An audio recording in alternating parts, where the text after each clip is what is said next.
টাকার চাকরি ছিল আইসা দূর প্রবাসে। লোনের টাকাই শোধ হইতো না খাইটা সারা মাসে।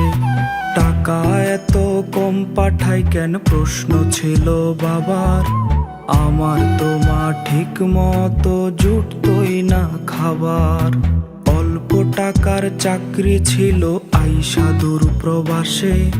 লোনের টাকাই শোধ হইতো না খাইটা সারা মাসে।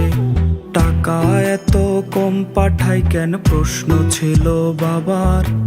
আমার তো মা ঠিক মতো জুটতোই না খাবার। এত কষ্টের পরেও যখন একটু দেখতে চাইছি মা তোর মুখ, তুই কাইন্দা কাইন্দা কইলি আমায় আমার জন্যই তোর কপালে দুঃখ। বাঁচার অনেক